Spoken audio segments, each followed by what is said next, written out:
इश्क में तेरे फूलों से खिले मोहब्बत के रस्ते तेरे संग चलने ज़माने के सारे रस्मों को तोड़े मैं दुनिया में आई प्यारों से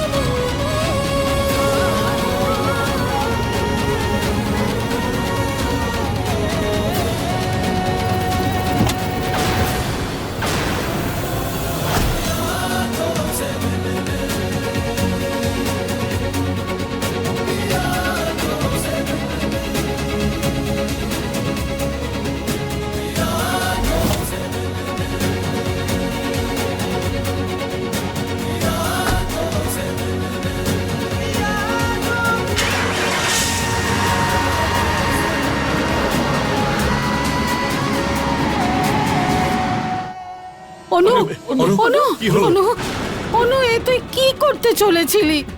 তো দিদার কথা একবারও মনে পড়লো না তো? অনু চোখ খোল মা। অনু মা চোখ খোলো। অনু অনু চোখ খোল সোনা। মরে গেছে? বেশি জল খেয়ে নিয়েছে নাকি? অনু অনু ভগবানের অশেষ দয়া জ্ঞান ফিরেছে। রাগ করলি মিছরির ওপর, আর শাস্তি বাবাকে দিচ্ছিলিস। ঠাম্মি। হ্যাঁ সোনা, আমি আর বাঁচতে চাই না। না সোনা, আমরা একবার তোকে হারানোর কষ্ট পেয়েছি, আর সহ্য করতে পারবো না। কিন্তু আমি এই অপমান, এই দুঃখ সহ্য করতে পারবো না। আমি বাঁচতে চাই না। আমি মায়ের কাছে যেতে চাই। মা না, এমন বলিস না। কেন সোনা, কেন যাবি ওর কাছে আমার নামে অভিযোগ করতে যে আমি তোর জন্য কিছু করতে পারিনি? একবার সুযোগ দে সোনা, যাতে যখনই আমি আমার মেয়ের কাছে যাব ওর কাছে চোখ নামিয়ে নয়, চোখ তুলে কথা বলতে পারি। বিয়ে তখনই সম্পূর্ণ হয় যখন ছেলে মেয়েকে তার স্ত্রী আর পরিবার তাকে বাড়ির বউয়ের মর্যাদা দেয়। আর আমি ওই মেয়েটাকে আমৃত্যু এই পরিবারের বউ মানবই না। 7 পাক হয়ে গেলেও এই বিয়েটা চিরকাল অসম্পূর্ণই থাকবে।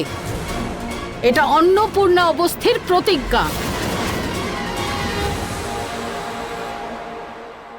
একদম ঠিক শাশুড়ি মা।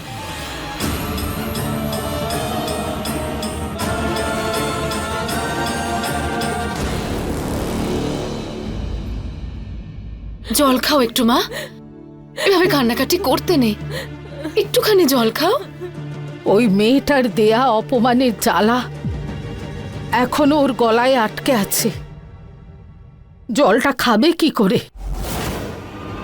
কি অবস্থা হয়েছে আমাদের মেয়েটার। কাল পর্যন্ত কত আনন্দে ছিল, আর আজ ওর হাত পা কাঁপছে, চোখের জল বন্ধ হচ্ছে না।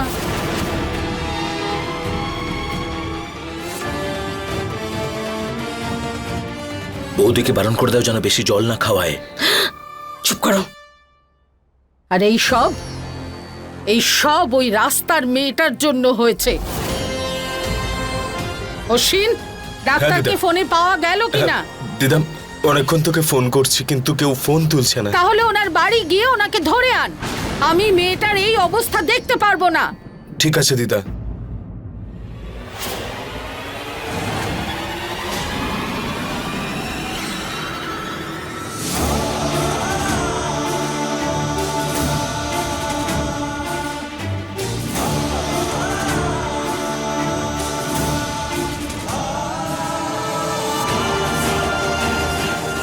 অর্জুন দাদা, তুমি?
পথের ধুলোকে বাইরে ঝেড়ে আসতে হয়, ভেতরে নিয়ে আসতে নেই।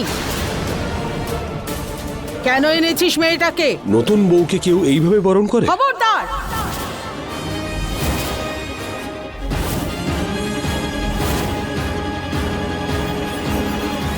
এই মেয়েটা আমাদের বৌমা নয়। আমাদের জীবনের সব থেকে দুঃস্বপ্ন যত তাড়াতাড়ি ভাঙে ততই ভালো। আর এই মহান কাজটা আমি নিজেই করার আগে ওকে এই বাড়ি থেকে আমার চোখের সামনে থেকে দূরে নিয়ে যা। মিছরি আমার স্ত্রী, আর একজন স্ত্রীর জায়গা তার স্বামীর বাড়িতে। তুই কি বলতে চাইছিস? হয় আমরা এই মেয়েটিকে অ্যাকসেপ্ট করে নিই, আর নয়তো তোকেই বাড়ি থেকে তাড়িয়ে দিই। এসব কি কথা বলছো তুমি? তুই তোমার ছেলেকে বাড়ি থেকে বের করে দেবে? বাহ কল্পনা, ছেলে বাড়ি থেকে চলে যাবে তাই তুমি এত চিন্তা করছো। আর কিছুক্ষণ আগে তোমার ছেলের কারণে আমার অনু এই পৃথিবী ছেড়ে চলে যাচ্ছিল।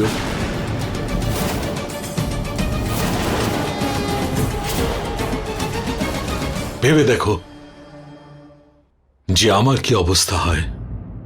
দেখুন দাদা, আমি আপনার কষ্টটা বুঝি, কিন্তু যখন অর্জুন মিছরিকে বিয়ে করেই ফেলেছে। না,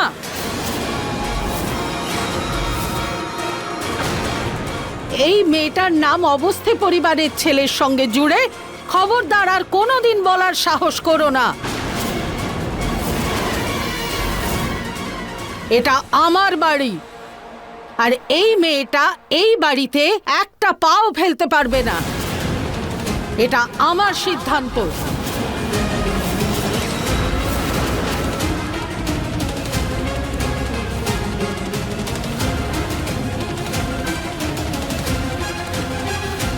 আরে লজ্জা শরম থাকলে তো এত কথা শুনেও মন্দিরেই বিয়েটা ভেঙে দিত, কিন্তু একে দেখো, এ তো একেবারে নির্লজ্জতার মূর্তি। ভগবান ভালো করুন, সোজা বাড়িতে ঢুকে পড়লো। এই মেয়ে, তোর সম্পত্তির এত লোভ? পিসিমণি প্লিজ, তোমরা সবাই চেয়েছিলে যে আমার বিয়ে হয়ে যাক, হয়ে গেছে।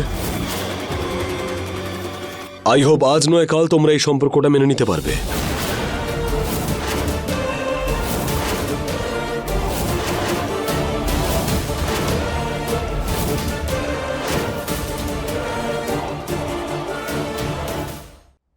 আর যদি বলো ওই বাড়িতে থাকবে না, তাহলে লিগালি ও আমার স্ত্রী।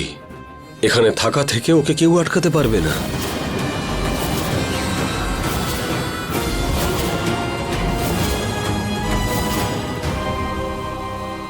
পড়াশুনো করিয়ে তোকে উকিল এই জন্য বানাইনি যে একদিন আমাদেরই সামনে দাঁড়িয়ে এভাবে তর্ক করবি। তাহলে করতে হবে না।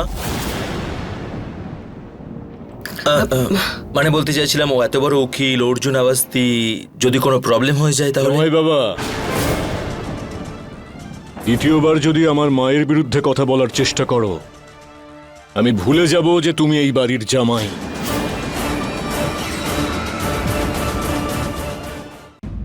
তুমি এখনো এখানে দাঁড়িয়ে আরো অসম্মানিত হবে?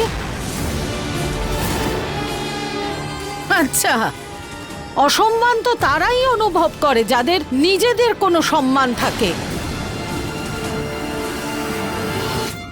তুমি এভাবে যাবে না এখান থেকে, দাঁড়াও।